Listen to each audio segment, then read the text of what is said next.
मित्रों नमस्कार। आशा है आप प्रसन्न होंगे, स्वस्थ होंगे।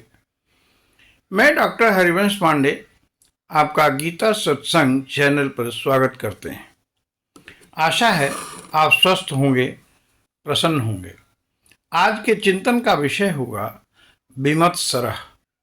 गीता के अध्याय 4 पर जो विचार श्रृंखला चल रही है उसका यह एपिसोड 5 है।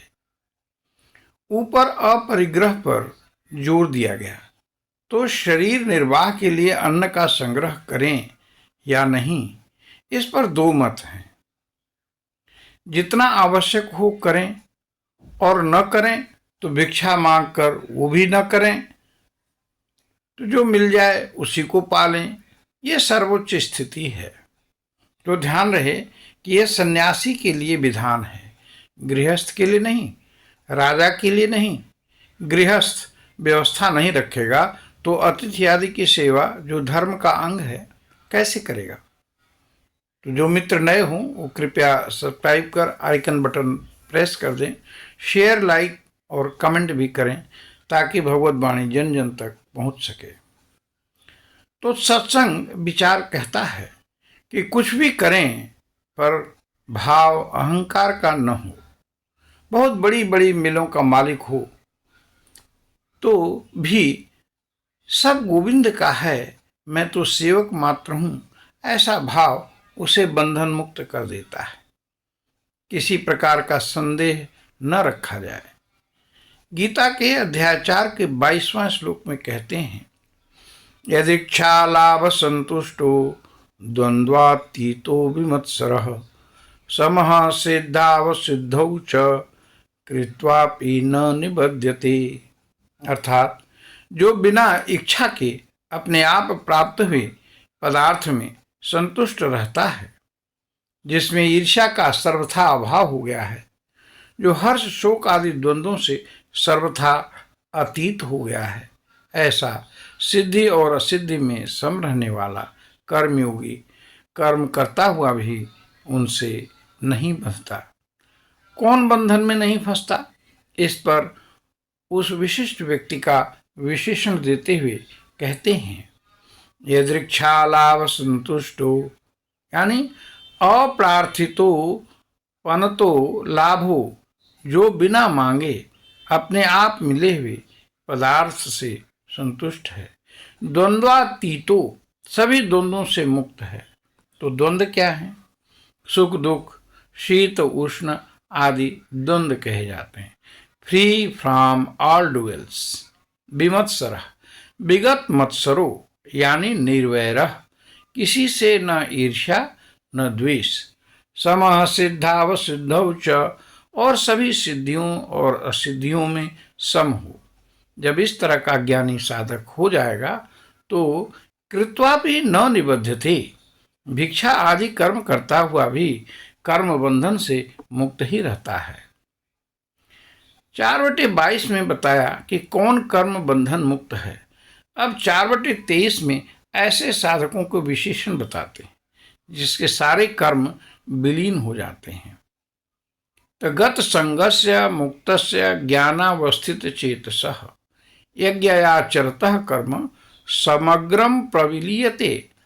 अर्थात जिसकी आसक्ति सर्वथा नष्ट हो गई है, जो देहाभिमान और ममता से रहित हो गया है, जिसका चित्त निरंतर परमात्मा के ज्ञान में स्थित रहता है, ऐसा केवल यज्ञ संपादन के लिए कर्म करने वाले मनुष्य के संपूर्ण कर्म भली भांति विलीन हो जाते हैं। तो पहला विशेषण है गत संगस्य सर्वतो निवृत्तासक्ति। भाव है जिसकी सब ओर से आसक्ति निवृत्त हो चुकी हो। मुक्तस्य निवृत्त धर्मा व धर्मादि बंधनस्य, जिसके पाप पुण्य रूप बंधन छूट गए हों। ज्ञानावस्थित चेतसः, ज्ञाने एव अवस्थितम चित्तः यस्य, अर्थात जिसका चित्त सदैव ज्ञान में स्थित है। यज्ञयाचरतः कर्म, केवल यज्ञ संपादन हेतु कर्मों का आचरण करने वाला जो व्यक्ति है, समग्रम, उसके सारे कर्म प्रविलीयते, विलीन हो जाते हैं। भाव है कि जो साधक ऐसा होगा उसके सारे कर्म और उसके फल भी नष्ट हो जाते हैं, तो न पाप रहा न पुण्य, फिर तो वह मुक्त ही हो गया। अब यहाँ शंका होती है कि कर्म तो हुए, वे फल दिए बिना ही क्यों विलीन हो जाते हैं। इस पर 4/24 में कहते हैं कि ब्रह्मार्पणम ब्रह्म हविर्ब्रह्माग्रौ ब्रह्मणाहुतम ब्रह्मैव तेन गंतव्यम ब्रह्म कर्म समाधिना।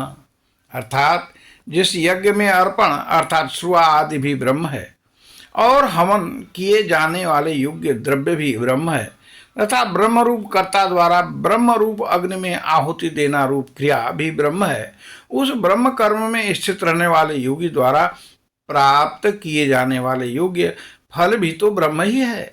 आइए इसे यहाँ समझते हैं। ब्रह्मार्पणम अर्थात ब्रह्मवेत्ता जिस साधन से अग्नि में हवि अर्पण करता है उसे ब्रह्म ही समझता है।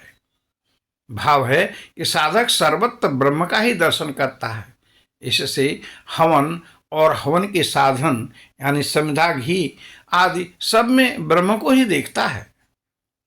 आगे कहते हैं हवि ही ब्रह्म, हवि भी उसकी दृष्टि में ब्रह्म है। ब्रह्माग्नौ अग्नि भी ब्रह्म है। ब्रह्मणा हवन का कर्ता जो व्यक्ति है ब्राह्मण है वो भी ब्रह्म है। तेन हुतम उसके द्वारा की गई हवन क्रिया भी ब्रह्म है। तो इन सब का भाव ये है कि कोई भी क्रिया हो उसमें साधन और क्रिया कर्ता आदि सभी कुछ को जो ब्रह्म स्वरूप ही देखता है। इसी को कहा गया है ब्रह्म एव तेन गंतव्यम।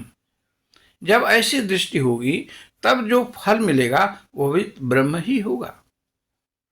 पूरे श्लोक का भाव है कि संसार के कर्मों को करते समय सर्वत्र और सब कुछ को ब्रह्म में जो साधक देखता है उसे ब्रह्म प्राप्ति या सेल्फ रियलाइजेशन हो जाता है। जो ऊपर जो शंका थी वो निर्मूल हो जाती है, क्योंकि साधक सर्वत्र हरिदर्शन करता है तो उसके फल भी समाप्त हो जाते हैं, कर्म अकर्म हो जाते हैं। संदेश है कि हमें सर्वत्र हरिदर्शन करना चाहिए, इससे ही हम बंधन से मुक्त हो सकते हैं। तो हम अपनी वाणी को यहीं विश्राम देते हैं।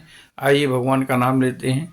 हरि ओम तत्सत, हरि ओम तत्सत, हरि ओम तत्सत। आप सभी को बहुत बहुत धन्यवाद। Thank you. नमस्कार।